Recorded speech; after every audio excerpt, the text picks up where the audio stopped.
Okay, I think everything is ready now, so let me start. Good afternoon, and perhaps good morning or good evening for those who are connected online. It is my great honor to chair this afternoon session. I have the honor to be asked by the Tunisian ambassador,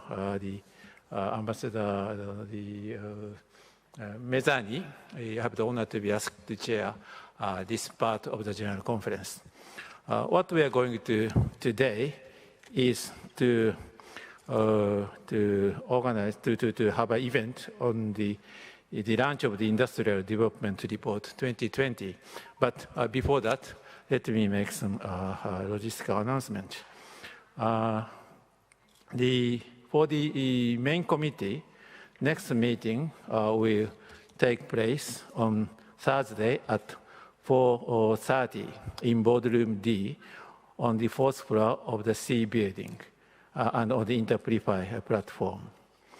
I think that's what I have to announce now. So now, if everything is ready, let's move to the launch of the Industrial Development Record 2020. I would like to invite the moderator and the speakers to proceed to the podium. And then after this event, we will continue with the general debate at 4:30 p.m. in this room and on Interplify. Thank you so much.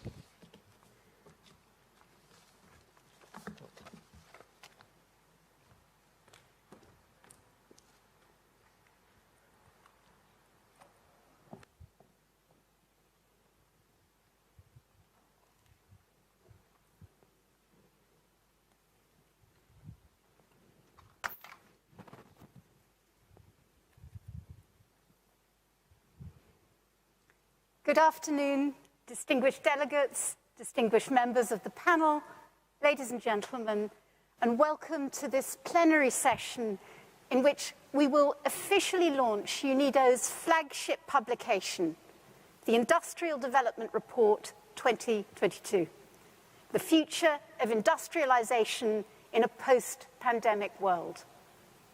My name is Bethany Bell, and it is my pleasure today to be moderating this session. During this event, we will present the main findings of the Industrial Development Report and discuss the implications for developing countries in a post-pandemic global context. This event will be divided into three parts. First, the Director General of UNIDO, Mr. Lee Young, will open the event. His opening remarks will be followed by a presentation of the main findings and messages of the report by the Deputy to the Director General of UNIDO, Mr. Hiroshi Kuniyoshi. Next, in the second part, a great lineup of speakers will discuss these findings and their implications for developing countries. Their interventions will provide unique insights on how we may build back better from the COVID-19 crisis. And during the last part of the event, we will open the floor, both virtual and physical, to your questions and comments. And so without further delay, we will open the session with the participation of UNIDO's Director General, Mr. Lee Young. Thank you very much, Bethany. Excellencies, distinguished delegates, distinguished members of the panel, ladies and gentlemen, colleagues, friends, it gives me great pleasure to welcome you to the official launch of the Industrial Development Report 2022. As UNIDO's flagship publication, the IDR has established itself as a key reference on industrial development. Past editions have examined the impact of the fourth industrial revolution technologies on industrial development, the role of the manufacturing in the creation of the inclusive jobs and the income, the implementation of the fourth industrial revolution technology, and the importance of energy efficiency. The 2022 IDR is being launched in a critical juncture. The COVID-19 pandemic has had and continues to have devastating effects on our economies and the societies. Not only has the pandemic caused a dramatic loss of life, it has also triggered worst recession since end of the World War II. The imperative of accelerating efforts to achieve the 2020 Agenda for Sustainable Development has never been more urgent. Excellencies, ladies and gentlemen, for recovery to take hold, it is critical for us to understand how the pandemic has affected the industrial sector and its future prospects. The report I present to you today provides fresh empirical evidence on the impact of the crisis across countries, industries, and firms. It also identifies key factors of the resilience as well as vulnerability. As countries attempt to enter into recovery phase, understanding these factors is crucial to inform decision makers, policies, and response strategies. The report emphasizes that resilience depends on nations' industrial capability. Industry is a source of employment and income growth. It provides access to essential goods and services. These findings strongly reaffirm the importance of achieving SDG Goal 9 to reach the goals of the 2030 Agenda. The IDR also demonstrates that digital technologies enhance resilience by enabling businesses to continue operating remotely and to maintain their consumer bases. Preparing for the future will therefore require countries to further strengthen their manufacturing and digital capabilities. This alone, however, is not enough. To build back better, greener, and stronger, countries must also accelerate the shift to a green industrial sector. This includes adapting energy and resource efficiency production and circular economy models. With a leave no one behind agenda, countries must protect those who have been most affected by the crisis, particularly small and medium-sized enterprises, as well as women, youth, and informal industrial workers. Distinguished guests, ladies and gentlemen, for these efforts to succeed, the international community must stand united. We must further amplify our coordinated efforts supported by the mutual learning and knowledge sharing. I'm pleased to see this report being launched. I take the opportunity to extend my gratitude to the IDR team and the staff of the Department of Policy Research and Statistics, as well as our able international experts, which I respected very much in the production of this report. I hope that this report will support your decision-making processes as it contributes to the post-pandemic recovery debate. I thank you very much for your contribution and your coordination. Thank you.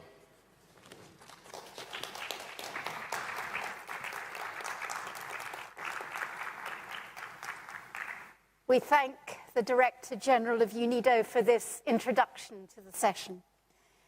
As the DG has just highlighted, the IDR 2022 brings new insights into how the pandemic has created both challenges and opportunities for developing countries in their path towards industrial development. I'd now like to give the floor to Hiroshi Kuniyoshi, Deputy Director General of UNIDO, who will present the main findings and messages of this report. Dear Mr. Kuniyoshi, the floor is yours. Thank you, Bethany.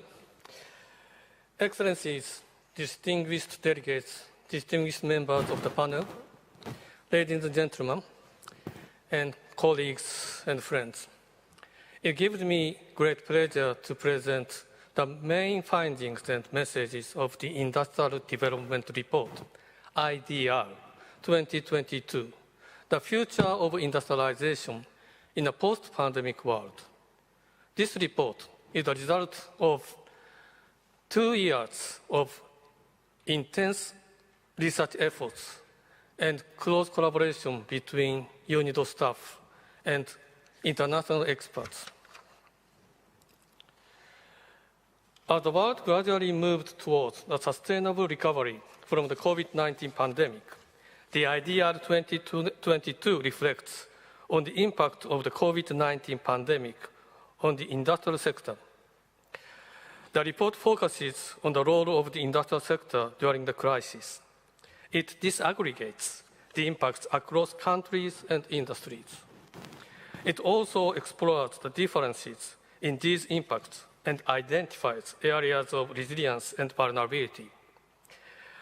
Ultimately, the IDR 2022 builds on those analyses to provide policy recommendations and a call for action to the international community for an inclusive and sustainable industrial recovery.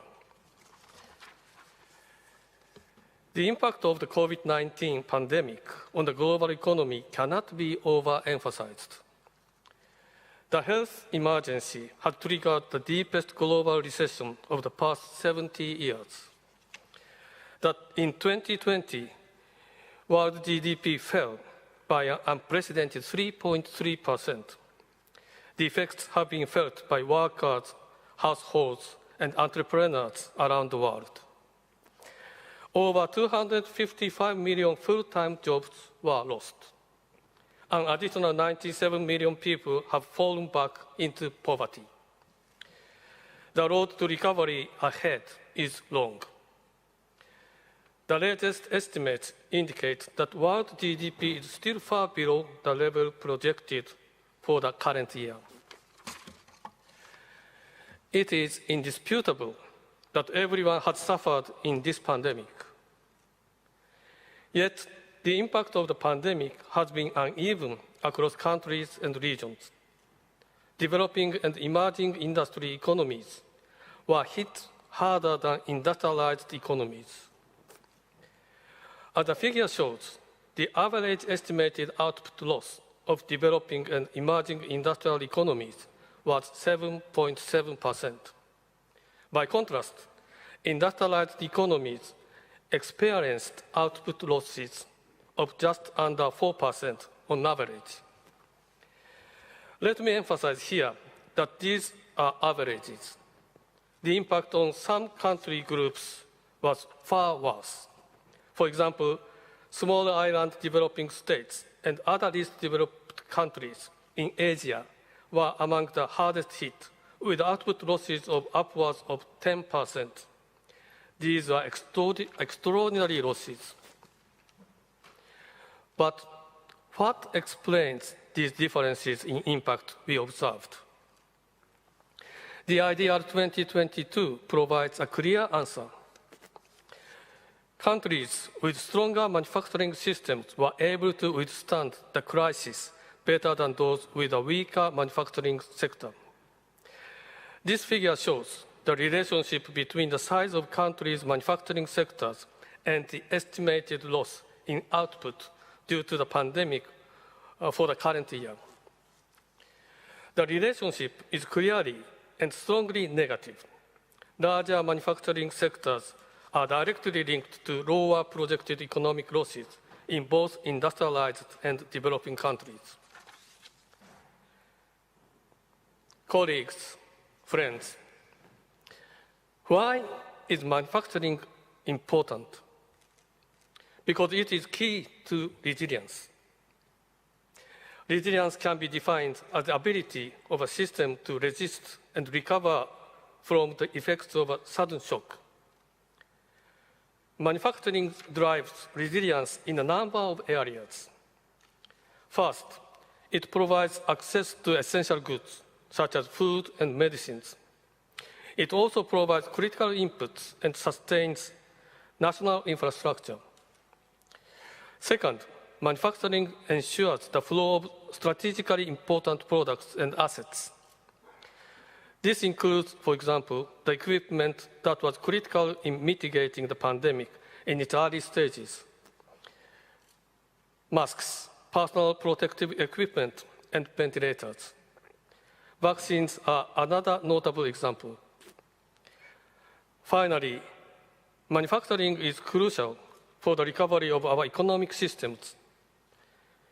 Historically, the industrial sector has been the engine of economic growth because of its contribution to productivity, trade, employment, and innovation. Then, as now, manufacturing keeps economies afloat and drives them forward. The importance of manufacturing for resilience underscores the centrality of Sustainable Development Goal 9, industry, innovation, and infrastructure for the 2030 Agenda for Sustainable Development. The industrial sector drives the economic and social goals of the 2030 Agenda indirectly through its effect on economic growth. Industrialization is also directly linked to many of the socioeconomic SDGs. Technological progress in the medical industries, for example, is linked to improvements in health and well-being. SDG 9 also plays a crucial role in the achievement of the agenda's environmental goals. Similarly, SDG 7, affordable and clean energy, for instance, can only be achieved through the realization of economies of scale and technological change in manufacturing. Let me be clear. Without a green and inclusive industrial sector, there can be no broad-based sustainable development. The pandemic's impacts were heterogeneous, not only across regions, but also across industries, farms, and workers. As regards industries, the IDR 2022 identified two broad groups of industries. The first group consists of industries that experienced either comparatively low impact or a strong negative impact, yet managing to recover quickly. These are robust industries. They include producers of essential goods, such as food and chemicals, industries that faced increased demand due to the emergency, such as pharmaceuticals and medical equipment, and finally, capital-intensive high-tech industries. The remaining industries make up the second group. The group was hit particularly hard by the pandemic and did not recover swiftly. These are vulnerable industries. They include labor-intensive industries such as apparel, leather, and textiles, as well as some capital-intensive industries that faced severe challenges due to cross-border restrictions, such as the transport equipment industries. As regards farms, the report finds that small and medium enterprises were more negatively impacted by the pandemic than large farms. In fact, SMEs operating in vulnerable industries and non-manufacturing sectors suffered the most. As regards workers, the report finds that female and temporary workers were affected more than the others and were more likely to lose their jobs. The IDR 2022 provides an analytical framework to better understand why some countries, industries, and farms fared better during the COVID-19 crisis. The notion behind this framework is that the pandemic's asymmetric impact is attributable to differences in the contexts within which economic actors operate. These differences also affect the capacity of these actors to effectively respond to crises. Contexts differ for structural reasons, but also because firms and governments respond differently to crisis situations. Among the factors analyzed in the IDR 2022, two are of particular significance, both analytically and in terms of UNIDO's mandate. The first factor is the level of industrial capabilities, and the second is the extent of digitalization. To understand the drivers of resilience at the country level, the IDR team carried out an analysis of the determinants of projected output losses across countries by 2021. The study included three factors expected to amplify the pandemic's economic impact: the severity of the health crisis, the stringency of containment measures, and the reliance of countries on COVID-19 vulnerable industries mentioned earlier. The analysis also included three factors expected to mitigate the impact of the twin economic and health crisis, namely level of income, the relative size of the domestic market, and the level of industrial capabilities proxied using UNIDO's Competitive Industrial Performance Index.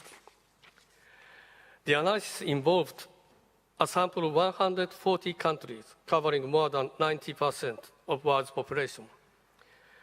The points below the black zero line on this figure are associated with the lower impact of the COVID-19 crisis.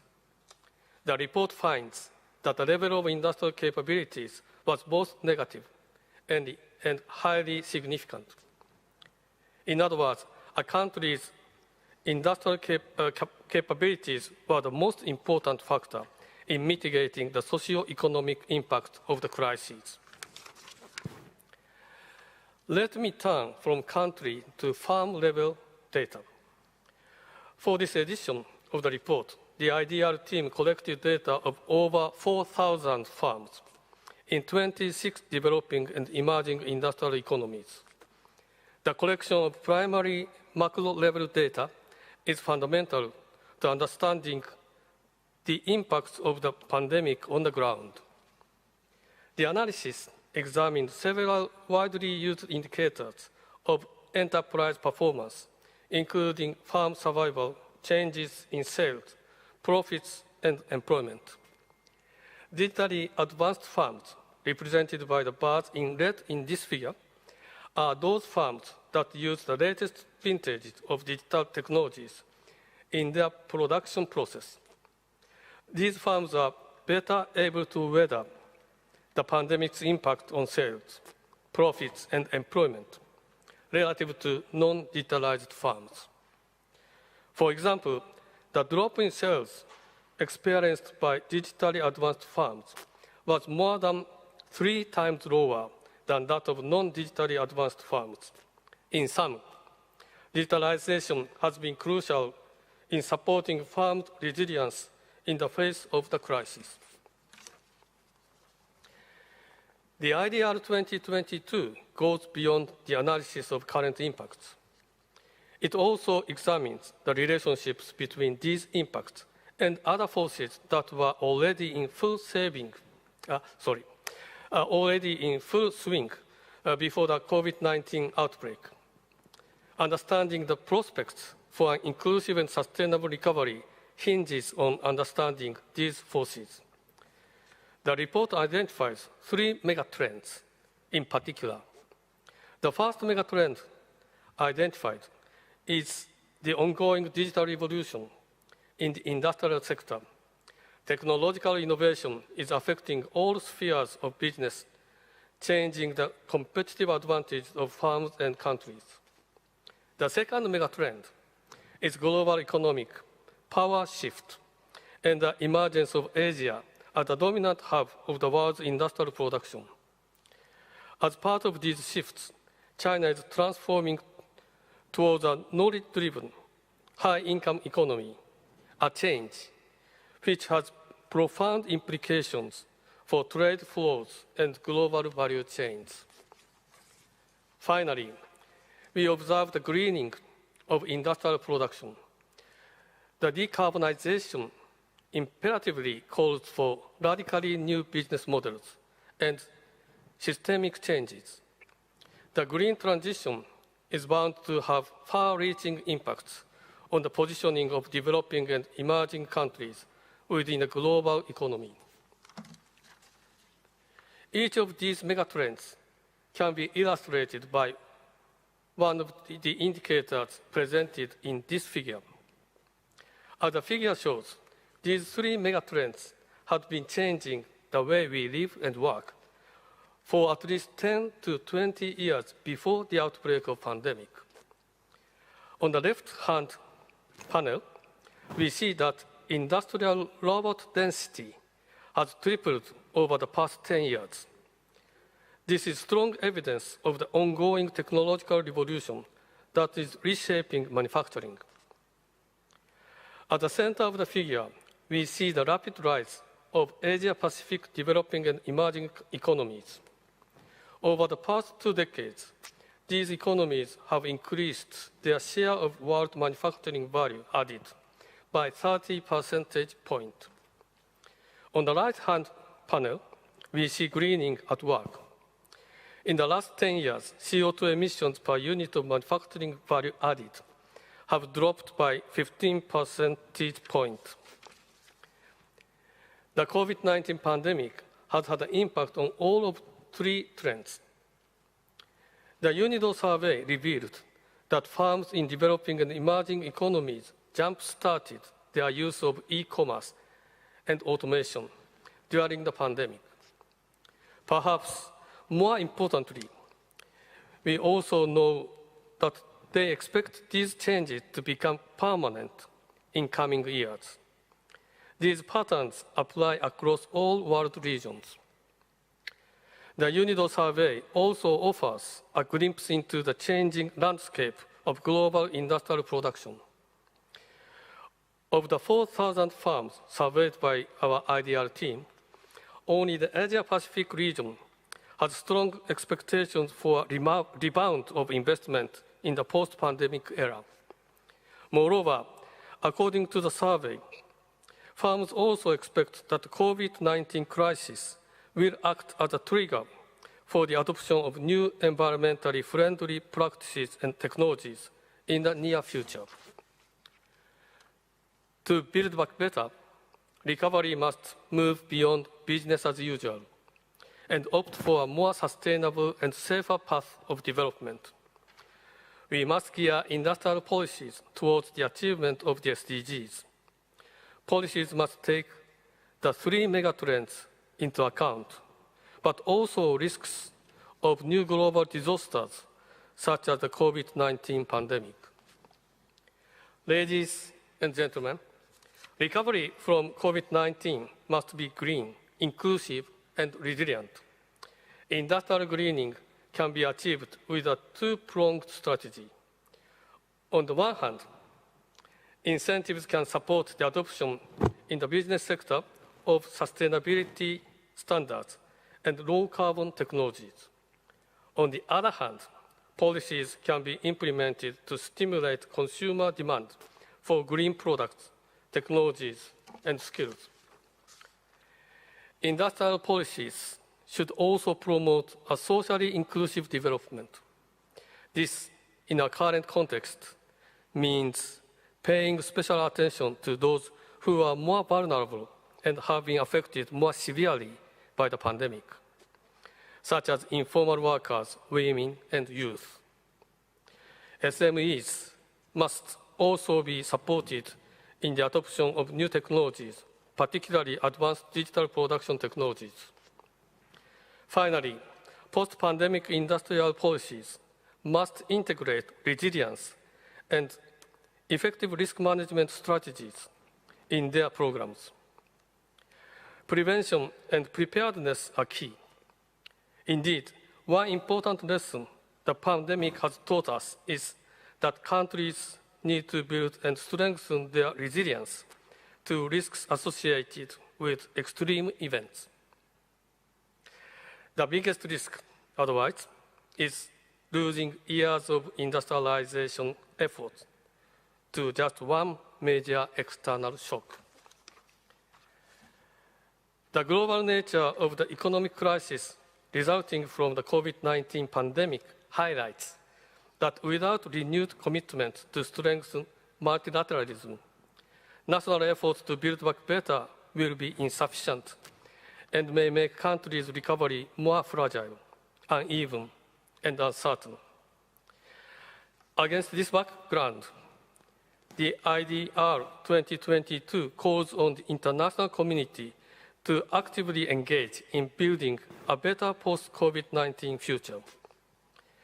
Over the short term, the international community must address vaccine rollout and access, accelerating production and deployment means, among other actions, eliminating export restrictions, and expanding technology transfer commitments. Over the medium to long term, the international community should coordinate efforts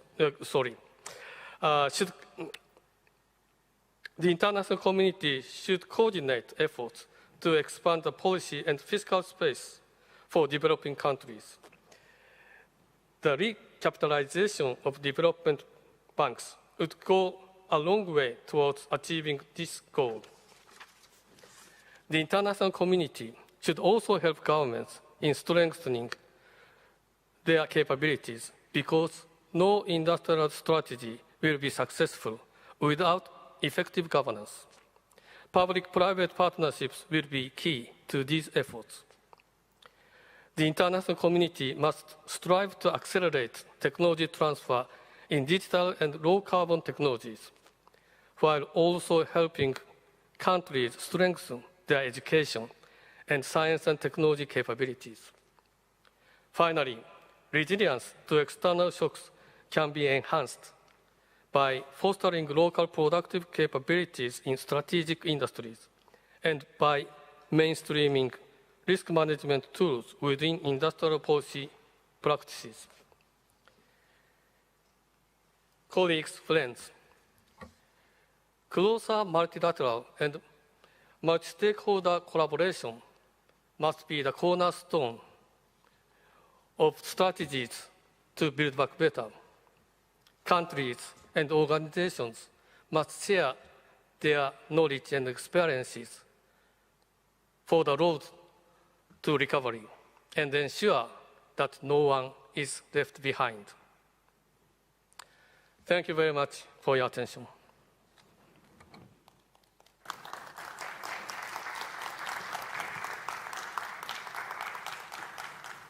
Thank you. Thank you very much, Mr. Kunyoshi, for this very insightful summary of the main findings and messages emerging from the IDR 2022. Now, taking this summary as a background, we'll move to the second part of this session, and it is my pleasure to introduce a panel of distinguished experts who are joining us virtually to discuss these findings in the particular context of the developing countries, in the context of the post-pandemic. It is my pleasure to present to you the members of the panel. Her Excellency, Ms. Hernandez Mora, the Minister of Economy, Industry and Commerce, Costa Rica. Mrs. Xiaolan Fu, the Founding Director of the Technology and Management Center for Development and Professor of Technology and International Development at Oxford University. And Mr. Jeremy Sachs, the Director of the Earth Institute at Columbia University and President of the UN Sustainable Development Solutions Network, who will be joining us shortly. Ms. Bogolo Kenewendo, the global economist and former Ministry of Trade and Industry of Botswana, unfortunately is not able to join us today. So I'm going to sit down and then start the panel discussions by posing the first question to Your Excellency, Ms. Hernandez Mora. Ms. Hernandez Mora, one important lesson from the IDR 2022 is that countries with stronger industrial capabilities weathered this pandemic better than the rest.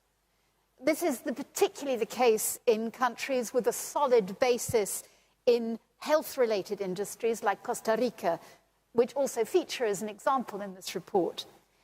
how did Costa Rica manage to develop its health-related manufacturing sector? And to what extent has this industry helped the country's efforts to fight against the pandemic?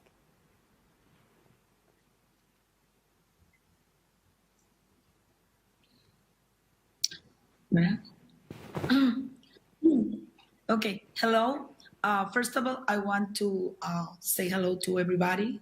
It is a pleasure to share all this report, all the important results of this report in this activity. So it's an honor for me and for Costa Rica that we can share with you some of these specific points. I'm just saying hello in English, and I will do my explanation in Spanish in order I can explain myself in a better way. But thank you very much. Primero que nada, si bien es cierto, la pregunta está orientada a temas que tienen que ver con la parte de dispositivos médicos, yo quisiera primero, antes de entrar a ese tema, hacer un par de acotaciones con relación a los resultados que hoy nos presenta este informe.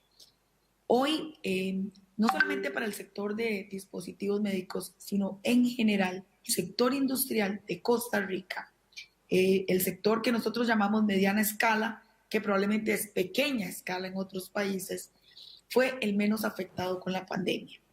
Tuvimos una acción proactiva y tal y como se presentaba ahora en el reporte, de la mano con el sector privado, en una alianza estratégica, nosotros iniciamos generando lo que llamábamos los protocolos de contingencia, digamos, el plan de continuidad del negocio, con la idea de que la pandemia iba a durar 3 o 4 meses y que en la eventualidad de que una persona saliera contagiada, la industria no tuviera que cesar. Características geográficas del sector industrial de Costa Rica, el hecho de que estén muchas fuera de la gran área metropolitana, ayudaron a que el contagio fuera más retardado. Como vimos el impacto de la pandemia, el plan de continuidad de negocio, de un momento para otro, de la mano con las cámaras y con el sector, se convirtió en el protocolo de continuidad de negocio. Ya no era un tema de si una persona se contagiaba o no, era cómo hacíamos para salvaguardar que el sector industrial no cesara sus funciones. Entonces, yo creo que ahí bien se plantea, esa alianza público-privado fue muy clara porque nosotros, desde el ámbito de la política pública, podíamos ver el problema y entenderlo, pero estos planes se hicieron con especialistas en seguridad ocupacional y con las personas del propio sector que nos iban dando una línea muy clara donde podían ellos ver y mitigar el efecto de los contagios. Entonces, bueno, primero quería hacer esa acotación. Con relación al desarrollo de la industria de los dispositivos médicos en Costa Rica, que indudablemente es un caso de éxito, no es casual. Nosotros surgimos como un centro mundial de dispositivos desde la década de 1980, con más de 70 empresas especializadas, entre las cuales encontramos importantes multinacionales como Baxter, Medtronic, Pfizer. Y desde entonces, la industria de dispositivos médicos se ha venido expandiendo, diversificando y modernizando sustancialmente, pasando de centrarse en dispositivos médicos de clase 2, como los desechables, a los de clase 3, como son los instrumentos quirúrgicos. Hemos pasado de ser un centro de fabricación de baja tecnología a un ecosistema de investigación y desarrollo y de fabricación avanzada. De hecho, entre el 2007 y el 2018, las exportaciones de dispositivos médicos se triplicaron hasta convertirse en la mayor exportación del país. ¿Qué ha pasado con la política industrial? En que hemos desempeñado un papel muy importante en la configuración de este sector. ¿Por qué? Porque el gobierno de Costa Rica le ha apostado, primero, a atraer la inversión extranjera directa en estas empresas. La empresa, por ejemplo, de equipos médicos como Baxter, instaló una planta en Costa Rica en 1987 e Intel eligió Costa Rica como uno de los 3 lugares más importantes para fabricar microprocesadores. Pero poco después, el gobierno y la Agencia de Promoción y Atracción de Inversiones, que se conoce como CINE, se alejaron del tema electrónico porque vieron que había una enorme volatilidad de esta industria y bajos márgenes para los ensambladores. Además, en algún momento, cuando tuvieron que emigrar en este modelo de solamente ensamblar, obviamente Costa Rica ofrece una condición de garantías y derechos para sus trabajadores que realmente no era como muy conveniente cuando usted está en una industria de tanto retail y usted tiene que producir a muy bajo costo.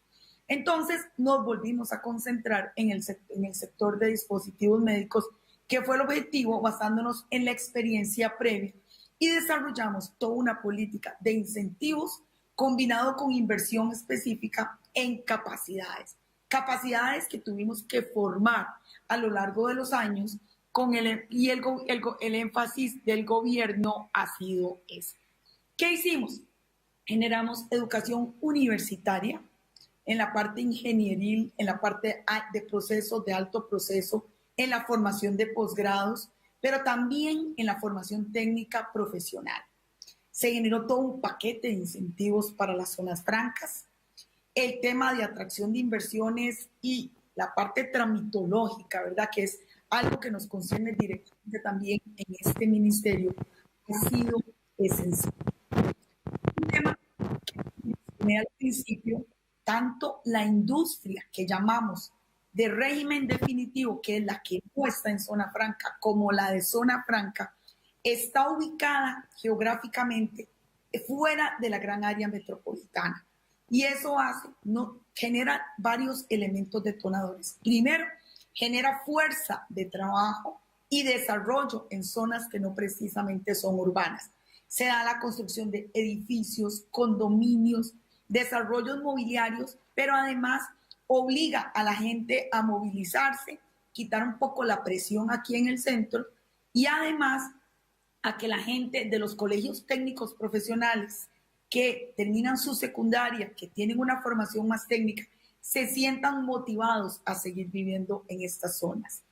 El de la estrategia del bilingüismo ha sido un elemento esencial, donde hemos venido inyectando desde hace un poquito más de 3 años, que todos los colegios públicos ofrezcan el bilingüismo como una opción de alto desarrollo para la empleabilidad, indudablemente la estabilidad política del país, sus atractivos naturales, el elemento verde que se conversaba ahora, ¿verdad? Todo esto se ha mantenido con el tiempo. Además, el tema de que la población costarricense es una población, aunque no lo crean, de altos niveles de nutrición. La dieta de la persona hace que la gente siempre esté, como decimos, atenta en sus cosas. Entonces, los dispositivos médicos manufacturados en Costa Rica deslumbran en el mundo, no porque lo digamos nosotros, sino porque así se califica por su alta calidad, precisión, tiempos de entrega. Y esto ha hecho que las empresas multinacionales sigan eligiendo Costa Rica como un suelo para seguir operando. Esta mano de obra calificada, estabilidad económica, así como incentivos sólidos, son elementos esenciales. Hoy en día, ¿verdad?, operan 8 de las 30 empresas más grandes en el tema de dispositivos médicos, de acuerdo con el ranking mundial de la firma NPO Medtronic. Por ejemplo, tenemos a Abbott, a St. Jude Medical, a Smith & Nephew, a Microvention Terumo, a Hologic, a Philips, y todo esto se ubica en lo que hemos llamado los complejos de zona franca. La última compañía que recientemente anunció planes de expansión es Edwards Life Sciences, con una inversión de más de $100 millones. El sector de ciencias de la vida hoy representa uno de los principales empleadores de este nivel de población, dinamizadores de la economía y recientemente tiene un posicionamiento importante en lo que es la exportación de productos. Entre enero y septiembre pasado, las ventas al exterior de este tipo de productos superaron los 2 millones de dólares. Y el segundo lugar, y además que esto realmente solo lo supera la segunda vocación que tiene el país, que es la vocación agrícola. Aproximadamente el 20% de estos empleos directos y el 29% de los indirectos se encuentran en empresas que ya hemos llamado ciencias de la vida, de acuerdo con un estudio que hizo la Zona Franca. Para ir cerrando, les podría decir, la industria de dispositivos médicos que se desarrolla en Costa Rica sigue dando pasos firmes. Creemos que tenemos también una ubicación geográfica estratégica. ¿Por qué? Porque somos un país pequeño, llegamos muy rápido a las fronteras norte y sur y estamos a veces, si no es por problemas de tráfico, en 1 hora y media en los primeros puertos, en hora 45 en el primer puerto, en el puerto más importante, digamos, de exportación que tiene el país. Entonces, realmente esto se ha venido consolidando. Sin embargo, sabemos que tenemos muchísimos desafíos, ¿verdad? ¿Por qué? Porque el tema de la simplificación del trámite, acabamos de hacer una reforma muy importante, no solamente por ser un país OCDE, sino porque realmente era justo y necesario venir y garantizarle una respuesta más rápida al empresariado nacional y al inversionista extranjero. Entonces venimos trabajando de la mano con lo que es la promotora de comercio exterior en todo lo que es la agilización de la cantidad de trámites que hemos identificado para el establecimiento de una empresa. Queremos darle el lugar que se merece a estas empresas productoras de dispositivos médicos, ¿verdad? En el rol protagónico que además se fortaleció durante la pandemia. No solamente han sido empleadores, han donado equipo esencial para la atención y la prevención de la población y han aumentado las exportaciones y han generado nuevas fuentes de empleo. Entonces, realmente también es justo reconocer que hemos recibido mascarillas, guantes, caretas, recursos para las autoridades de emergencia y durante el primer semestre del 2020, ellos mismos incrementaron sus exportaciones en un casi 25%, generando más de 400 nuevas fuentes de empleo. Hemos venido trabajando también en el establecimiento de un clúster médico que se garantiza con el suministro de productos sanitarios escasos. Ahora, cuando hablemos de otros temas relacionados con pequeñas empresas, también vamos a mencionar esto. Y bueno, yo no quisiera monopolizar el uso de la palabra, pero creo que me he podido expresar bien sobre el impacto que ha tenido la industria, digamos, de dispositivos médicos o de ciencias de la salud en el desarrollo y cómo durante la pandemia su posicionamiento de alguna manera, ¿verdad?, entre tanta incertidumbre que hemos vivido todos, sobre todo desde el ámbito de tomar decisiones en la política pública y apoyar a los sectores, vimos a este sector mantenerse a paso firme, ser oportuno, ¿verdad?, y fortalecer todo ese potencial que tenía ahí guardado. Muchísimas gracias. Thank you very much indeed, Mr. Hernandez Mora, for your insights on how Costa Rica managed to develop its health-related manufacturing sector during the pandemic. I'd now like to turn to another of our panelists, Mrs. Xiaolan Fu. The IDR ends by calling upon the international community to support an inclusive, sustainable, and resilient recovery. As Mr. Kuniyoshi stressed in his last slide, in the short run, this means that ensuring global protection against COVID-19 through vaccine rollout and access. What mechanisms can the international community use to accelerate technology transfer and global vaccine production? And what would be the potential impacts of these actions on developing regions? Thank you, Bethany, for the kind introduction. And thanks, UNIDO and DG Lee for inviting me to this important event.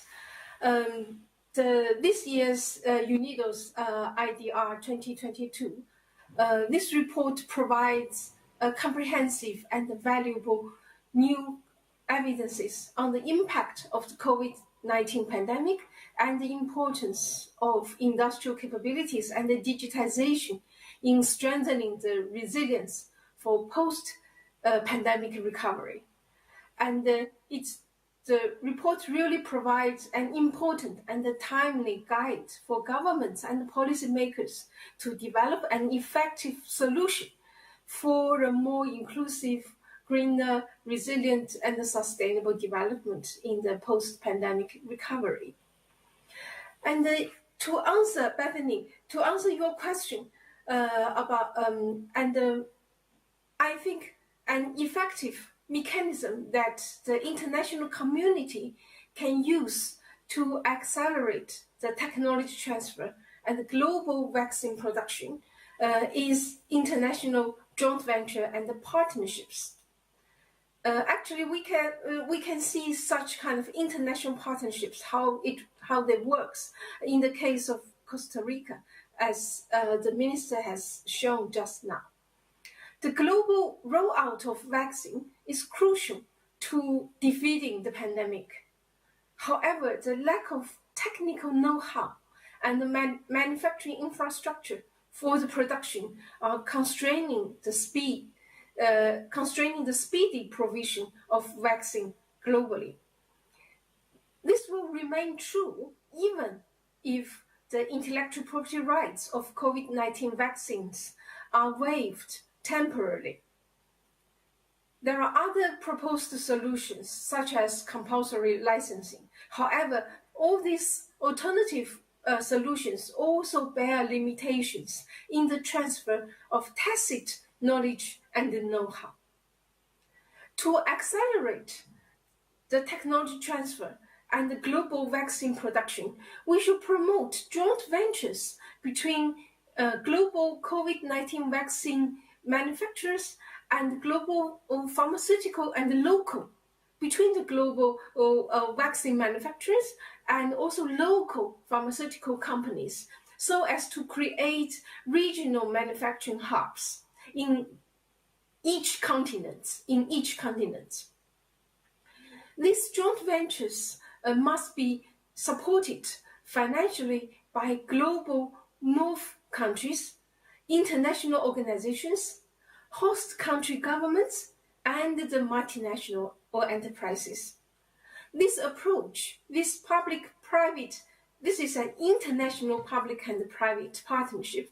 This approach will incentivize the pharmaceutical companies to share not only their patents, but also the tacit production in knowledge, because the risk and the cost of setting up new facilities will be shared. So the pharmaceutical companies will be incentivized. In such kind of partnership, the actors include the multinational pharmaceutical companies who has the patent. Secondly, the local pharmaceutical companies in the regional hubs, Latin America, Africa, South Asia, Middle East. Thirdly, the governments in the global north. And fourthly, the governments in the global south, in the regional or hubs. And finally, the international organizations, such as the WHO, including the COVAX, the United Nations, and the World Bank, IMF, etc. In this arrangement, COVAX will continue to play an important role in leading the expansion of the global vaccine production. Such arrangements will provide benefits and incentives for all the actors involved. Firstly, it will accelerate the production and the provision of vaccine globally. So the governments in the global south, global north, and international organizations would like to see this the benefits from such acceleration of vaccine provision. Secondly, it will stimulate the development of technological capabilities in the global south in the long run. It will build up the capacity in the global south in the long run. And finally, it will also incentivize the researchers and the scientists across the world to keep on innovating. And finally, also very important is that it will also have significant incentives to the multinationals, because they gain access to the markets, gain faster returns to their investment, and also there are institutions to share the investment and the risks. So international collaboration in vaccine production should be open to all combinations of actors, including North-South collaboration, but also South-South collaboration and technology transfer. And following these policy proposals, the benefits is that it will not only help to protect the global community from the COVID-19, it will also present a rare window of opportunity to stimulate the life science industry in the global south, and also support the sustainable economic and the technological development in the global south. So this is the moment for us to work together if we want to overcome the current crisis. Accelerating the production of the COVID-19 vaccine through joint ventures and other collaborative mechanisms, and waiving the patents to these partnerships should not only allow us to end this pandemic, but also present this rare opportunity of window to stimulate the technological upgrading in the global south. And this may even pioneer a new way to enhance global or public goods provision. I think the wider implication is that this model actually will present a new way to enhance global public goods provision and global knowledge sharing, which is vital to tackle other global challenges and achieve the sustainable development goals. And we should not waste this unique opportunity. Yeah, that's all from me. Thank you. Thank you very much indeed, Professor Fu, for this reflection on how we can accelerate technology transfers among developing countries. Now, I understand we're still waiting for Mr. Sachs to join us. So if I may, I'd like to pose another question to the Minister, please. As we saw by Mr. Kunyoshi during his presentation, not all firms have been affected equally by this crisis. Small and medium enterprises have been more impacted than larger firms. What action can be taken to support the recovery of these firms? Bueno, muchas gracias de nuevo. Me parece... primero quisiera contextualizar dos cosas. La primera es...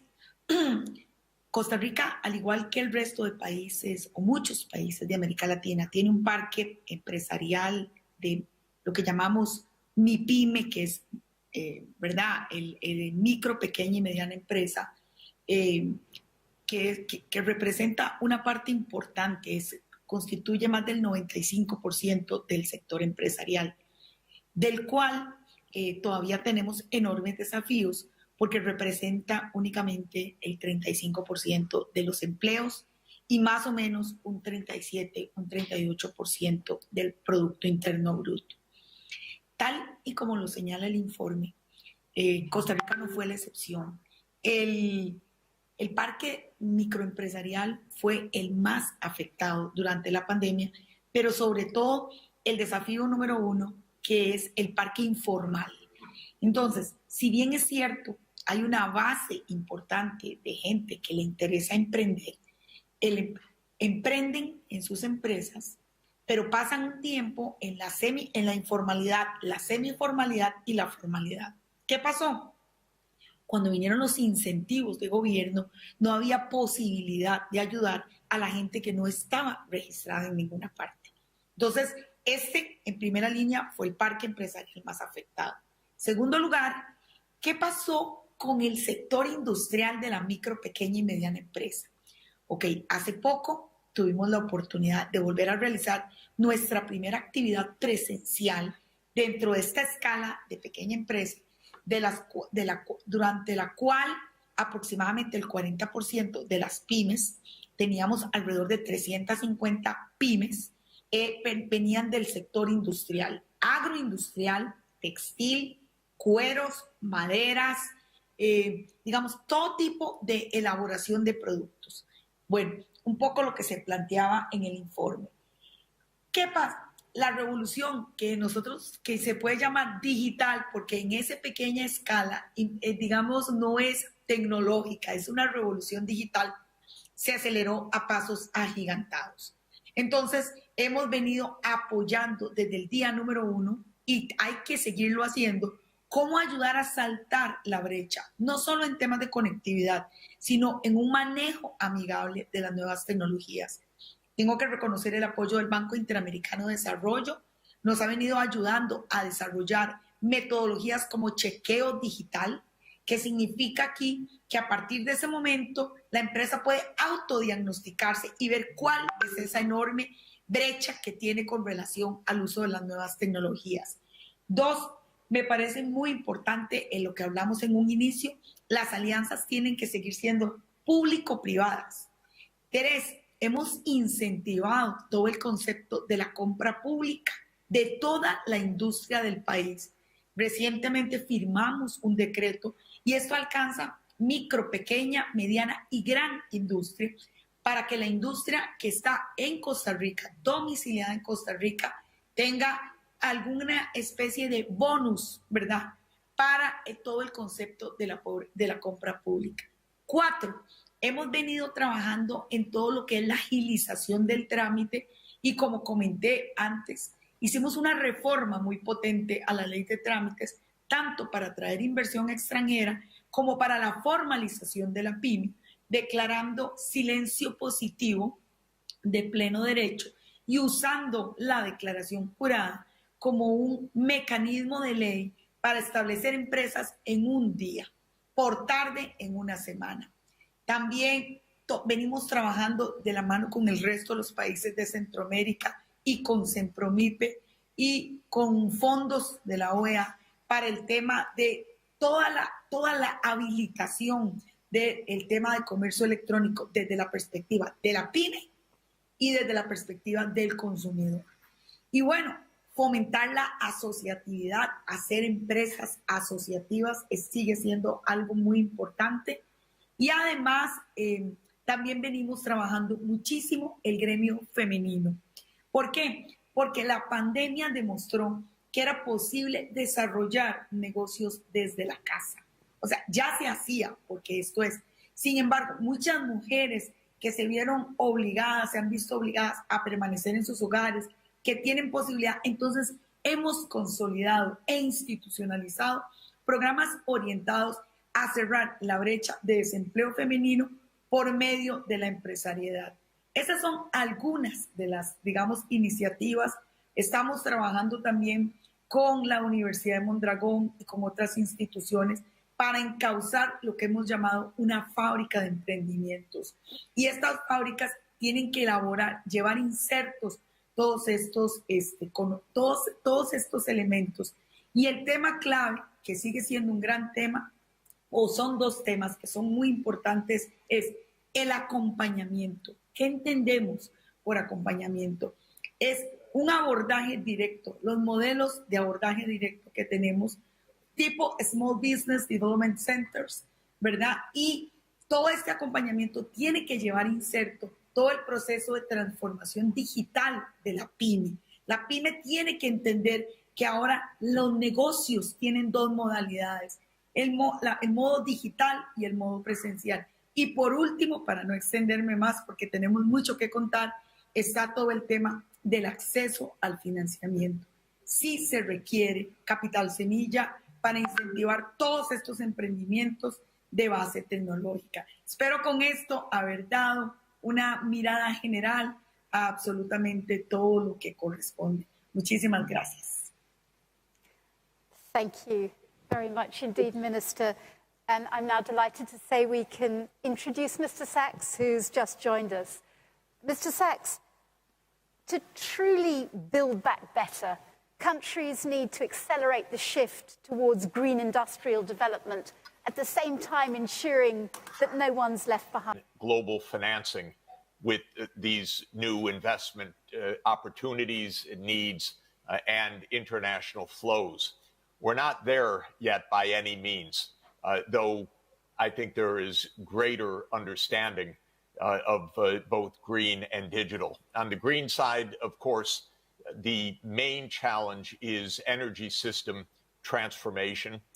We know, and we just went through 2 long weeks at COP26 to understand that this means a really root and branch change of the energy system from fossil fuel based to renewable based. It means not only change of primary energy sources for power generation, but also mass electrification and a mass adoption of especially green hydrogen. So this sets a challenge for every region of the world. What is your future primary energy source portfolio? How is power generation going to be zero carbon? Are you ready in terms of infrastructure for electrification of vehicles, buildings, industry? And where in the global supply chains can your countries fit in for producing the underlying green technologies, whether it's in the mining sector or in processing new materials or in battery supply chains and so forth. Green also entails a change of land use, which is by itself almost a third of total greenhouse emissions. So green means ending deforestation, much smarter and precision agriculture, and other measures to cut wasteful fertilizer use and so forth. The digital side, of course, is also a suite of critical technologies, but I think a starting point is digital connectivity. So having the hardware and the software and the market model to enable mass digital access of both households and businesses and government services online, health, education, licensing, and other critical government services. We are in a world in which only half the world is even on the internet, though perhaps 80 or 90% are within the physical ambit of the internet, but many can't afford or don't use for other reasons internet access. So digital access is fundamental. Digital literacy is fundamental. But as the report makes clear, being able to put smart digital systems, ADP, into business practices is a complex challenge. So I would just end the brief observations with the question of financing.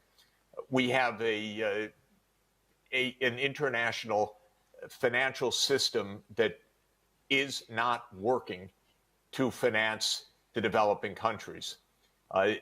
There are only 2 countries that are low. Well, there are no low-income countries in the world, not a single low-income country that has an investment grade rating from the rating agencies. This means that market capital will not flow to low-income countries. And we only have 2 lower middle-income countries that have an investment grade rating right now, India and the Philippines. The rest of the lower middle income world also is sub-investment grade. This is broken because this means that most developing countries are paying crushingly high interest rates for borrowing on international capital markets. And they face regulatory burdens where banks under Basel rules, for example, have to set aside much more capital for holding loans to developing countries than to the richer countries. So the international financial system right now, almost by design, is channeling funds to the rich countries and not to the poor countries.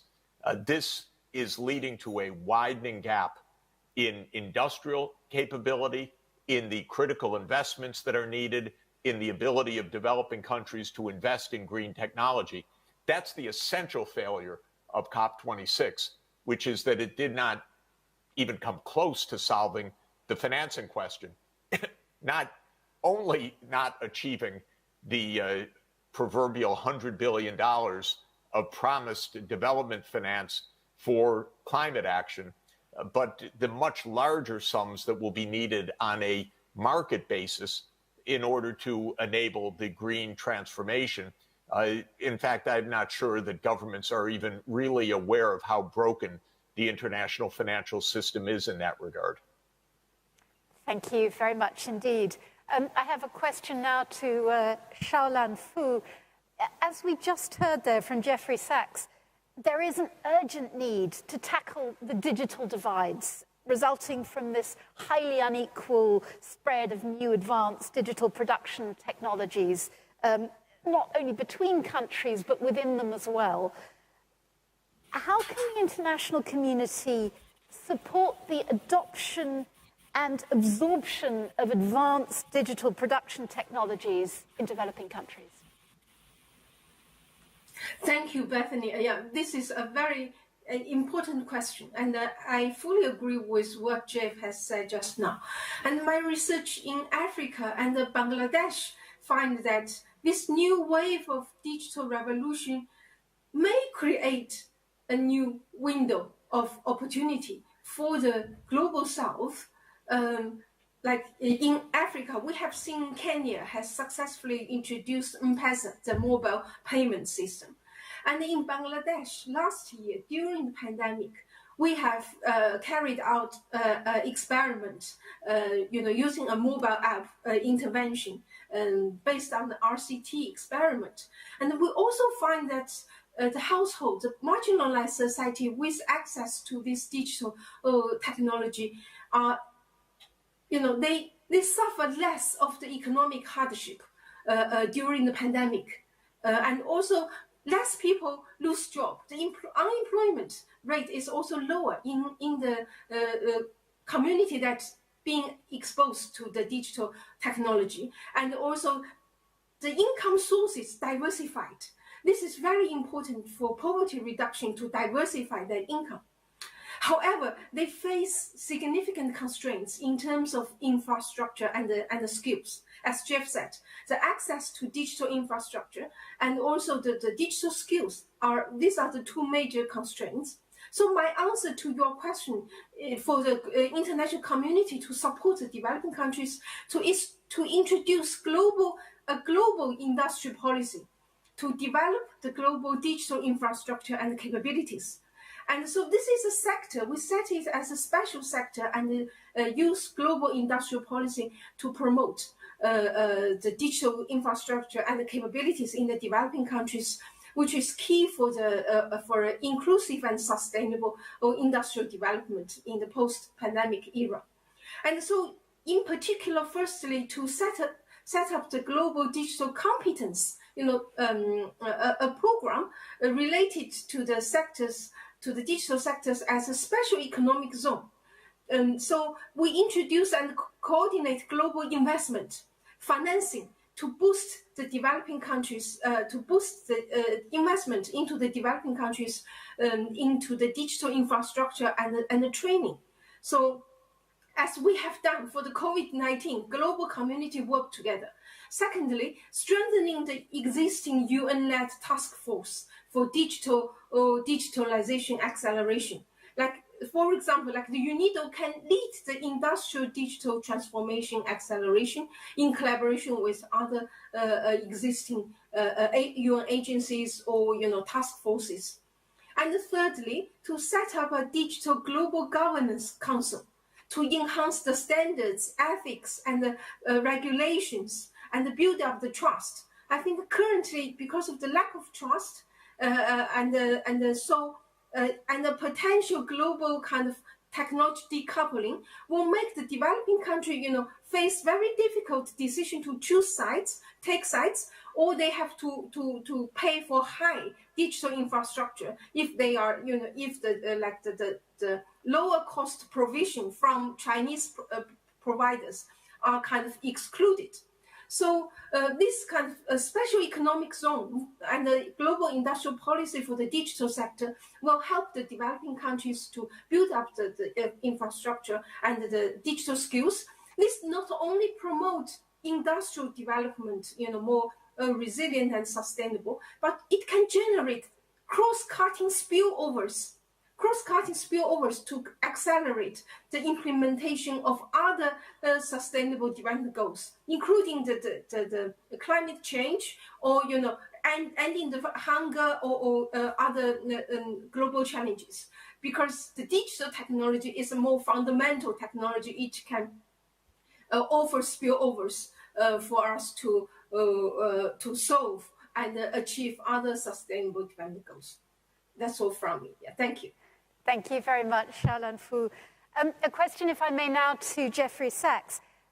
How can sustainable energy solutions, circular economy models, as well as resource energy efficient and cleaner production become mainstream?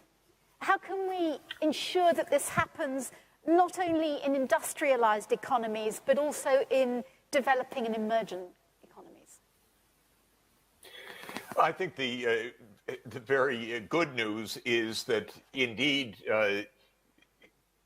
renewable energy resources, especially solar, also wind, have declined in cost so dramatically that they are basically already cost competitive at so-called grid parity, or even lower than fossil fuel alternatives.